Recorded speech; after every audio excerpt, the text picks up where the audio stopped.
Welcome back, folks. So in the last video we talked about the reasons for ignition timing and ignition timing advance. In this video I'm going to show you some of the mechanisms that have been used over the years to control ignition timing or advance it or retard it. So you might recognize our points distributor here from a previous video. It's back to join us. We have another one just like it that's partially disassembled so we can see one of the mechanisms inside. And then you might recognize this one from our Hall effect video, so it's back to join us as well. So in the days of distributor ignition, if we go all the way back to the beginning, that's why I have a points distributor here, the methods of advancing timing for engine RPM were called centrifugal advance. It was a centrifugal mechanism. As you might know, centrifugal force is a force that moves things outward as they rotate. Okay. If I reach down here and I hold this gear steady so it can't turn, you might notice that the rotor doesn't turn clockwise, but I can spin it counterclockwise and it springs back. And not only does the rotor turn forwards, but you might notice that the little camshaft that actuates the points turns forwards as well. And the reason it snaps back is there's a spring.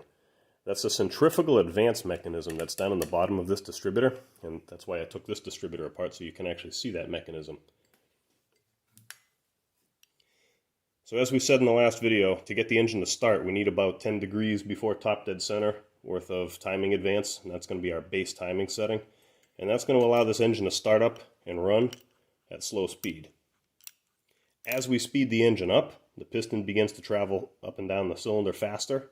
As your piston speed increases, but your speed of combustion does not increase, we need to advance the timing. We need to basically send the spark sooner, so that that fuel still has all the time it needs to burn and then still push the piston down at the right time. So when we look down into the bowl of this distributor, we look underneath the breaker plate that mounts the points and the condenser. We still see the cam here. It's another 8-cylinder Ford distributor, a little octagonal cam. But what we also see are a couple of springs and these little floppy pieces that are weights on pivots. What's going to happen is as this distributor turns, centrifugal force is going to begin to act upon these weights, pulling them outwards, and you can see that the shaft actually at the top of the distributor moves ahead. These are actually two separate shafts. It's not one shaft all the way through the distributor. The main shaft comes up and it ends around about here inside the distributor. I may even have another one taken apart. I do. Here's one taken apart without the upper shaft, just the lower shaft. So the lower shaft is being rotated, and those little centrifugal weights in there will spin outwards. See how they're out by the outside now? I'll tuck them back in. If I spin it again, they flip outwards.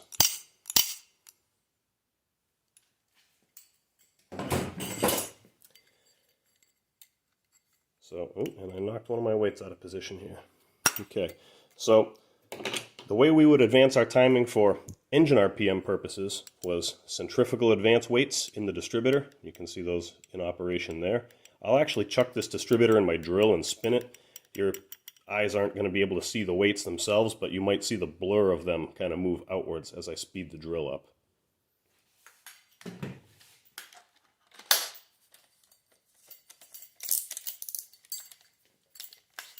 So I tried this before I started and I could see it, so hopefully you can see it too. I put a little bit of Sharpie marker on the tips of the weights. So at slow speeds, just try to look for the shadow inside that distributor. When I speed it up, you should see the mass of the weights move outwards.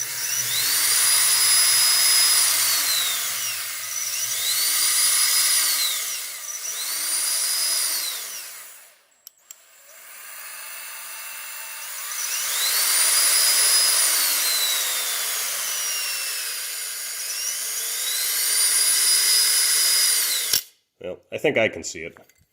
The shadow basically gets a little closer to the edge inside. You see a little less metal down in there when it spins. Okay, so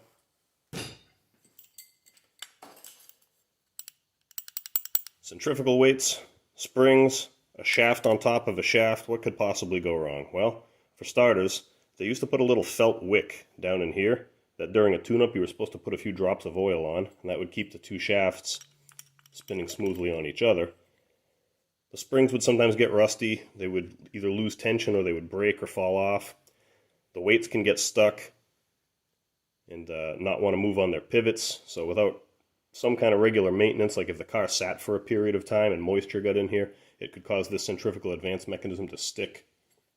If the advance mechanism starts getting sloppy because of wear, the ignition timing is not going to be steady. It's not always going to advance the same amount each time, and that's going to cause engine performance problems. It's not always going to run consistently. Emissions are going to increase because our timing won't be optimal, and we don't want any of that to happen. So I'll show you how we do away with those in just a minute. The other mechanism I'd like to show you on this old distributor is this little can right here. This can is known as a vacuum advance canister. Inside there's a rubber diaphragm and a spring. And what you might notice, if I pull the rotor off, you can see it a little better. The plate that the points are mounted to can actually rotate. It can actually move inside the distributor. See if I push on it right there. You can see it actually moves. So they call it a vacuum advance for a reason. A piece of vacuum tubing was connected there. And the other end of this tube was connected to a spot on the carburetor, which I'll show you in a moment. So at part throttle, when the engine's not working very hard and basically you're at a very light load, so like what we call cruising conditions, the turbulence in the cylinders is very low. You're not pulling a lot of air and fuel into the cylinders, and that actually makes the combustion take a little longer than usual. So in those conditions, they found you could actually get slightly better fuel economy by advancing the timing. But because you're running at a steady speed and not a very high RPM, these centrifugal weights aren't going to force that cam forwards and advance your timing. So what we do instead is we apply a vacuum to this little chamber, and then we move the points or the trigger device backwards so that they meet the cam sooner. So I'm actually going to put the other end of this hose in my mouth and suck on it, and you can actually watch this points plate move. Let me see if I can move that a little closer to the camera for you. You know what? Put that right there. Alright, here goes.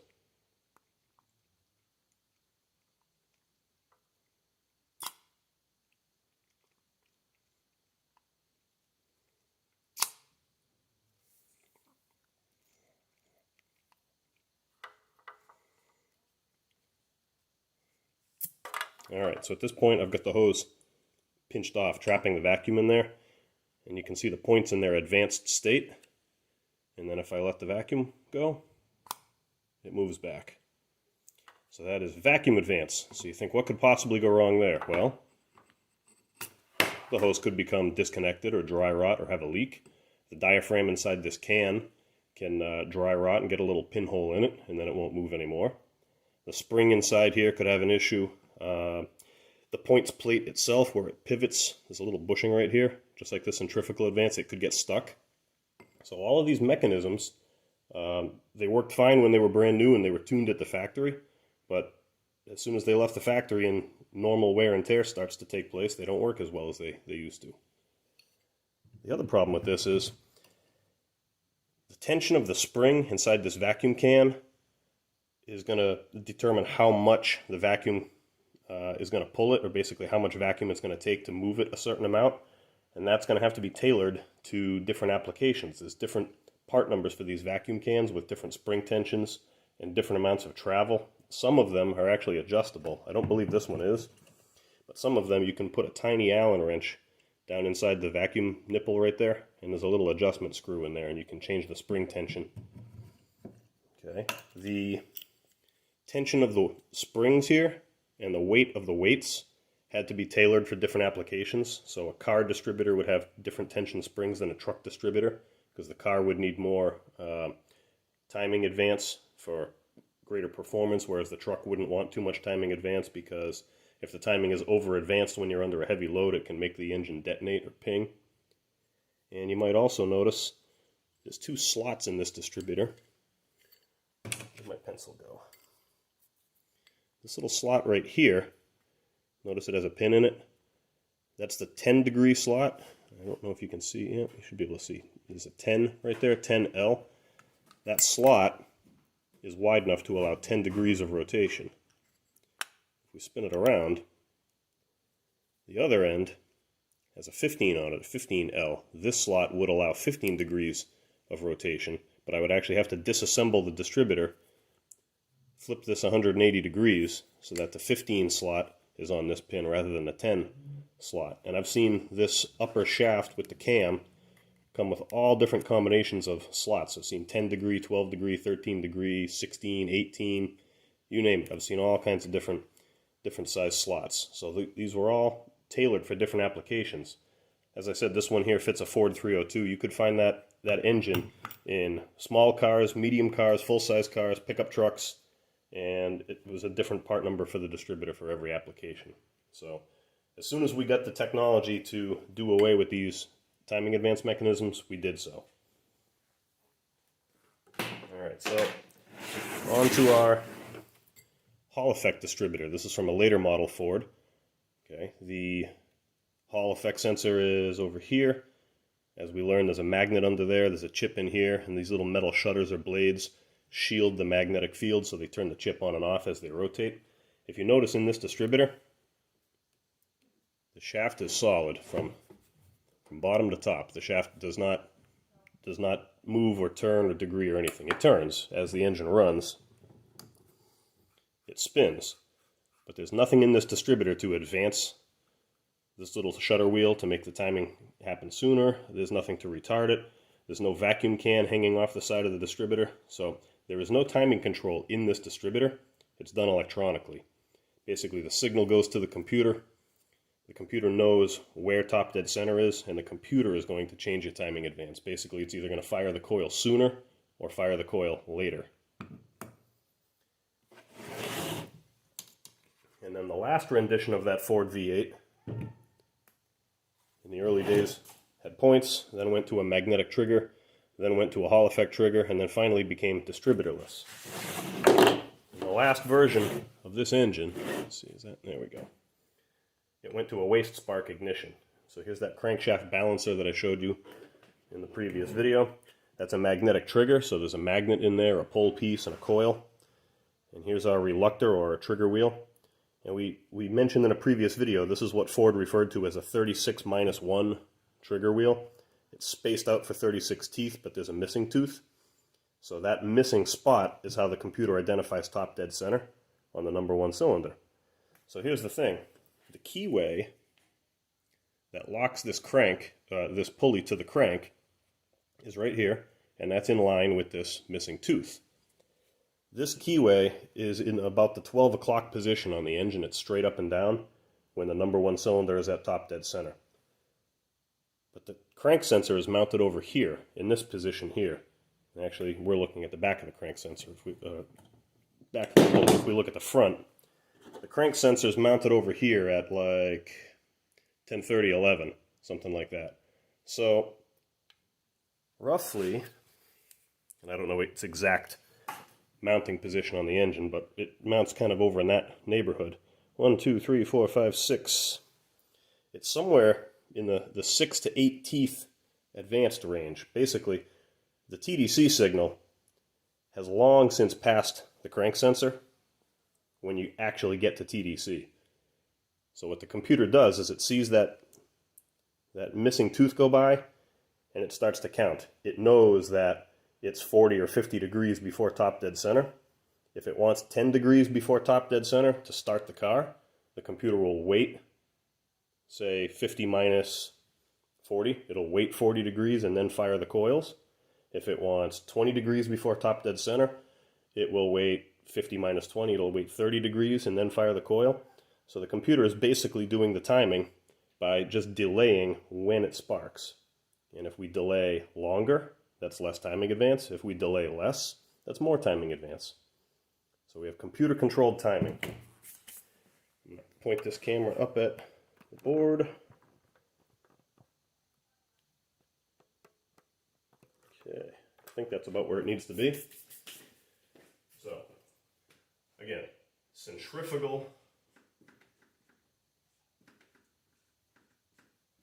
advance. Use weights and springs in a distributor.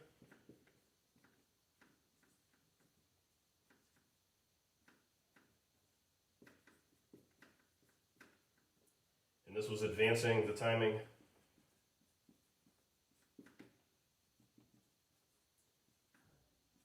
with an RPM increase. So as the RPM went up, the timing would advance. On the side of the distributor, we had a vacuum advance.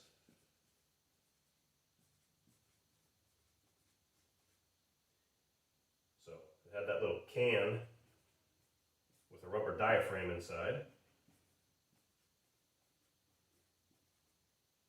and a hose leading to the carburetor or to the throttle body. And make sure that's in the shot. Yep, it is.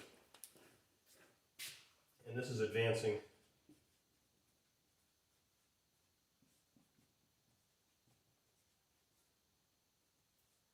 at cruise conditions or part throttle. So that's advancing the timing at lower RPMs.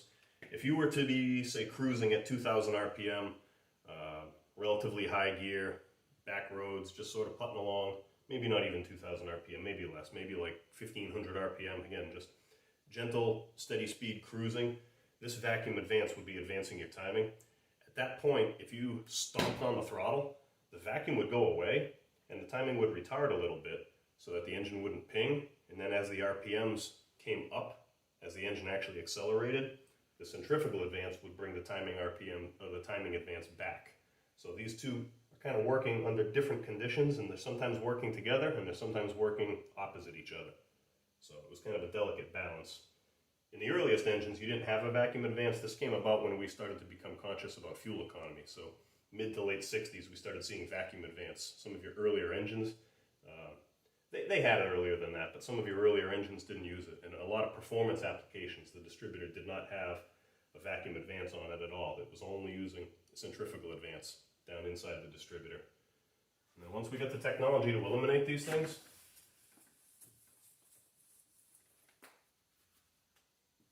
centrifugal, no more vacuum. We went to computer controlled.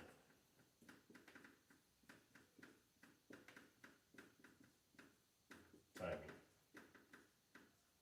So basically the computer is going to look at the input of various sensors on the engine. It's going to look at sensors that sense vacuum. It's going to look at the crankshaft position sensor, which can tell us RPM. It's got some programming inside there from the factory, and they're going to determine what we call an advance curve. Basically, if we graph out timing advance over RPM, how the RPM advances, or how the timing advances over various RPM ranges and load conditions of that engine. So the computer is going to set this curve, and it's going to control it based on when it turns the coils on and off. And so if you think about it, no centrifugal weights to get stuck, no springs to break, no maintenance, no vacuum advance unit to get a hole in the diaphragm, no hose to be hooked up incorrectly or left off or leak. So basically, this is what we use today, and it's the ultimate in timing control, computer controlled timing. All right, so hopefully this covers what ignition timing is and why we need it. And I'm looking at my bench right now, and it occurs to me I never showed you the carburetor that I promised, so here's a little carburetor. Let me see if you can see it. Yep. This actually goes to a Clark or a Yale forklift. And of course I would have one of these in my garage, because why not? So on the bottom, there's our little throttle plate. You can see the throttle open and close. And I don't know if I can get close enough to the camera, but I'm going to try. I also need my flashlight.